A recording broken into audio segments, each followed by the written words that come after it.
नमस्कार साथियों, कैसे हैं आप सभी। मैं शोभित आप सभी का स्वागत करता हूं आपके अपने यूट्यूब चैनल एग्जाम डन पर। करंट इशू डिस्कस में आप सभी का स्वागत है। करंट इशू डिस्कस में मैं वो टॉपिक सभी डिस्कस करता हूं जो आपकी परीक्षा के लिहाज से इंपॉर्टेंट होते हैं, चाहे यूपीएससी चाहे स्टेट एग्जाम। कहीं ना कहीं वन लाइनर क्वेश्चन इंपॉर्टेंट होते हैं या कभी मेंस एग्जाम के लिए इंपॉर्टेंट होते हैं, तो वो मैं सभी ब्रीफली डिटेल से चर्चा करता हूँ। आज मैंने जो टॉपिक लिया है वो ई रूपी को लेकर लिया है कि कैसे जो आम नागरिक है, भारतीय नागरिक है, वो कैसे इसको यूज करेगा और इंटरनेशनल लेवल पर क्या फिर विदेशों में भी ये जो ई रूपी है वो अपनाया जाता है, किस किस देश में ये ई रूपी को प्रमोट किया जाता है, क्रिप्टो करेंसी के कैसे अलग है। ये इन सभी के बारे में आज मैं डिस्कस करूंगा। आम आदमी के लिए मेन इंपॉर्टेंट ये टॉपिक रहेगा, क्योंकि आम आदमी जैसे भी इसको यूज करेगा वो किस आधार पर इसको यूज करेगा और कैसे उसके बेनिफिट इसको मिलेंगे, सभी के बारे में आज डिस्कस करेंगे। सबसे पहले मैं आपको इसका स्ट्रक्चर बताऊंगा कि किस प्रकार से ये यूज की जाएगी। आप पहले क्या होता था, अब पहले क्या अभी भी होता है कि हम किसी भी पेटीएम के माध्यम से, व्हाट्सएप के माध्यम से या फिर आप गूगल पे के माध्यम से, फ़ोन पे के माध्यम से किसी को भी आप पैसे ट्रांसफ़र करते हैं तो वो कहीं ना कहीं फिजिकल फॉर्म में होता है। जैसे कैसे आपने किसी को ट्रांसफ़र किया तो वो उसने कहीं से मतलब एटीएम के द्वारा या किसी बैंक से द्वारा उसको पैसे को उसने अपने पास रख लिया, तो ये तो हो गई फिजिकल फॉर्म। अब ऐसा सरकार के द्वारा किया गया है कि जब आप किसी को डिजिटली कोई रुपया या टोकन के माध्यम से आप उसको पैसे ट्रांसफ़र करोगे तो वो एक फिजिकल में ना होकर वो एक सॉफ्टवेयर के माध्यम से वो उसका शो दिखाई देगा, एक इमेजनरी होगा। वो आप उसको नहीं कहीं से किसी भी बैंक के द्वारा आप उसको निकलवा नहीं सकते। तो ये सबसे मेन इंपॉर्टेंट कारण है इसी का। पहले आप देखिए इसमें प्रेजेंट में क्या होता है। सेंट्रल बैंक है, ये आरबीआई है, ये आरबीआई है और ये रियल मनी है। जब रियल मनी आरबीआई आप पता है आपको नोट छापता है, उसके बाद वो बैंक में जाता है, फिर बैंक में जाके वो कहीं ना कहीं किसी को डिस्ट्रीब्यूट करते हैं।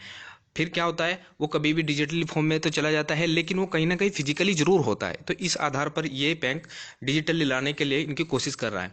पायलट प्रोजेक्ट है, अभी चुनिंदा शहरों में इसको चलाया जा रहा है। इनमें जो शहर हैं मुंबई है, न्यू दिल्ली है, बेंगलुरु है और भुवनेश्वर है। अब जो फ्यूचर में जो ये काम करेगा, कैसे काम करेगा, पहले एक बैंक होगा जो डिजिटली माध्यम से रखेगा उस पैसों को।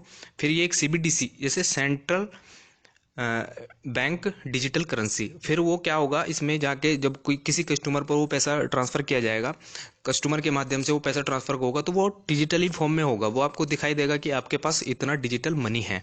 उसके बाद अगर आप किसी को ट्रांसफ़र करेंगे वो भी उसको डिजिटल ही उसको यूज करेगा। आगे ऐसे ही प्रोसेस चलता रहेगा, वो कभी भी फिजिकल फॉर्म में या किसी एटीएम के माध्यम से या किसी बैंक के माध्यम से आप उसको निकलवा नहीं सकते। तो मेन इंपॉर्टेंट कारण इसका यही है कि अगर सरकार 100% स्टैम्प सरकार के पास डिजिटल फिजिकली फॉर्म है, अगर वो उसको 20% या 10% कर देती है तो लगभग सरकार के पास 90% तो हो जाएगा फिजिकल फॉर्म और 10% उसका डिजिटली फॉर्म हो जाएगा। तो ये सरकार के ऐसे इसमें इनिशिएटिव लिए गए हैं, देखते हैं आगे कितना कारगर साबित होता है। अभी तक तो ये पायलट प्रोजेक्ट के आधार पर इसको कुछ चुनिंदा शहरों में इसको चलाया जा रहा है। आगे जो इसे बढ़ाया जाएगा, इसमें जो शहर होंगे वो गंगटोक होंगे, गुवाहाटी होगा, हैदराबाद होगा, इंदौर, कोची, लखनऊ, पटना एंड शिमला, इन शहरों में आगे एक्सटेंड इनको किया जाएगा। तो ये तो कहाँ कहाँ इनको डिजिटली फॉर्म में इनको चलाया जा रहा है सरकार के द्वारा, ये सब बातें हैं। मैंने आपको इसमें एक चार्ट के माध्यम से इसको समझाया, आप इसको देख सकते हैं। अब सरकार के जो नियम है ये कब चलाए गए थे, 2022-23 के बजट में निर्मला सीतारमन है जो हमारी वित्त मंत्री हैं, उन्होंने कहा था कि हम जल्द ही डिजिटली लाने वाले हैं, पैसे को डिजिटली करने वाले हैं। तो ये सब बातें उन्होंने अपने बजट स्पीच में बोली थी। ये सब बातें मैंने आपको इसमें लिख दी हैं। अब बात करते हैं कि डिजिटली ये कैसे वर्क कैसे करेगा। ई रूपी जो यूज किया जाएगा वो डिस्ट्रीब्यूट किया जाएगा, वो किसी माध्यम से किया जाएगा, वो चाहे किसी दुकानदार के माध्यम से आपको करा जाए या फिर बैंक के माध्यम से आपको करा जाए, तो वो आपके पास डिजिटली फॉर्म में होगा, न कि कभी आपके फिजिकली। आप कभी नोट नहीं रख सकते। आपके पास एक टोकन के माध्यम से आपके सॉफ्टवेयर के अंदर या यूपीआई के अंदर या फिर फोन पे के अंदर कभी भी चुनिंदा बैंकों में इनमें सर्विस दी जाएगी। अब ये मैं बैंक आपको बता देता हूँ। ये जो बैंक है स्टेट बैंक ऑफ इंडिया है, आईसीआईसी बैंक है, यस बैंक है, आईडीएफसी बैंक है। ये पहले बैंक इसमें चुनिंदा कुछ किए गए हैं, फिर इनको आगे फर्दर इनको इनको बढ़ाया जाएगा। तो ये सब बातें हैं, आप इनको जरूर ध्यान रखिए। अब जो ट्रांजैक्शन होगा वो किस आधार पर होगा, P2P मतलब पर्सन टू पर्सन भी ट्रांसफर किया जा सकता है, P2M यानी पर्सन टू मर्चेंट यानी किसी दुकानदार से भी आप इसको लेन देन इसका कर सकते हैं। तो डिजिटली माध्यम से सबसे मेन इंपॉर्टेंट कारण यही है कि इसको फिजिकली ना होकर इसको एक डिजिटली माध्यम से लिया जाएगा। तो इसके इम्प्लीकेशन या फिर इसके प्रभाव या फिर इसका इसका जो मतलब इसके लाभ हैं वो क्या क्या हो सकते हैं। सबसे पहले जो इसका लाभ सरकार के द्वारा गिनाया जा रहा है वो भ्रष्टाचार पर रोक, कि अगर आप किसी भी बैंक के माध्यम से डिजिटली रुपये को माध्यम से, क्योंकि आप तो फिजिकली उसको नहीं ले रहे हो, तो क्या होता है आप डिजिटली माध्यम, क्योंकि बैंकों को गवर्न करती है सरकार, और तो आप इसको जो पैसे को ट्रांसफर करोगे तो वो डिजिटली माध्यम से बैंक के थ्रू किया जाएगा। अब इसके आधार पर सरकार उसको उसको निगरानी रखेगी, कहीं ना कहीं भ्रष्टाचार होने की जो जीरो नीति हो जाएगी वो सरकार की कामयाब हो जाएगी। तो ये सरकार की सबसे मेन इंपॉर्टेंट बात है इसमें, कि सरकार जीरो नीति के तहत मतलब भ्रष्टाचार को जीरो टॉलरेंस नीति के तहत उसको गवर्न करेगी। तो ये सब बातें हैं। अब मैं आपको बताऊंगा कि क्रिप्टो करेंसी से ये कैसे अलग है।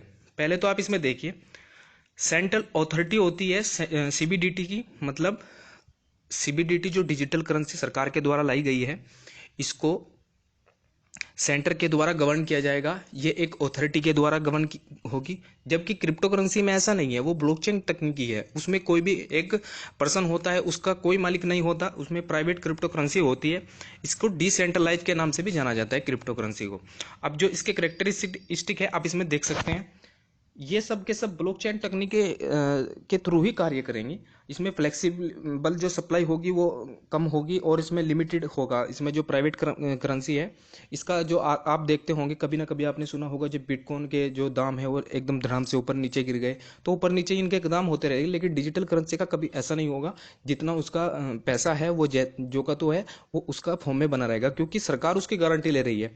डिजिटल क्रिप्टो करेंसी की कोई भी सरकार नहीं है, ना इसकी कोई गारंटी लेता है कि वो कभी ना कभी जब लोग बाग उसमें पैसा इन्वेस्ट करते हैं क्रिप्टो करेंसी के अंदर, तो कोई भी उनका मालिक नहीं होता। इस आधार पर उनका जो पैसा है वो ऊपर नीचे होता रहता है। तो ये सरकार के द्वारा भी इसको गवर्न किया जाएगा डिजिटल करेंसी को। अब मैं इसमें एग्जांपल आपको दिखाता हूँ कि कहाँ कहाँ पर डिजिटल जो करेंसी है, जैसे सरकार इसको लेकर आई है, कहीं ना कहीं किसी देश में भी है क्या, हाँ नाइजीरिया एक देश है, ई नायरा के नाम से वो अपनी डिजिटल करेंसी को चलाता है। फिर डिजिटल युआन है, चाइना आपका पड़ोसी देश, ये भी एक डिजिटल करेंसी आपको चलाता है और इसमें देश में अपने देश में सर्कुलेशन करता है। क्रिप्टो करेंसी में आप मेन इंपोर्टेंट जो क्रिप्टो करेंसी है सब जानते होंगे आप, बिटकॉइन है, इथेरियम है, ठीक है।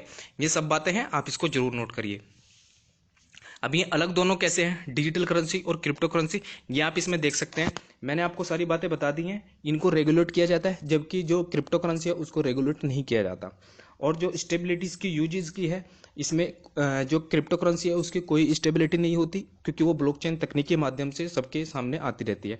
और जो डिजिटल करेंसी है जैसे सरकार के द्वारा गवर्न की जाएगी और डिजिटली फॉर्म में तो रहेगी, लेकिन वो सरकार के द्वारा अथॉरिटी होगी, क्योंकि सरकार उसकी जिम्मेदारी रखेगी, सरकार के द्वारा ही वो मतलब उसकी देयता होगी। और दूसरी बात, डिजिटल करेंसी का जो भी मतलब इसका फायदा भी आप देख सकते हैं इसमें, मीटिंग पेमेंट नीड और digital economy, improving the availability usability of central bank money, addressing the consequences of decline in case, मतलब केस का जितना भी होता है आप देखते होंगे, सब चीज़ डिजिटली होने जा रही है आज के टाइम में, सब चीज़ें जो भी हो रही हैं।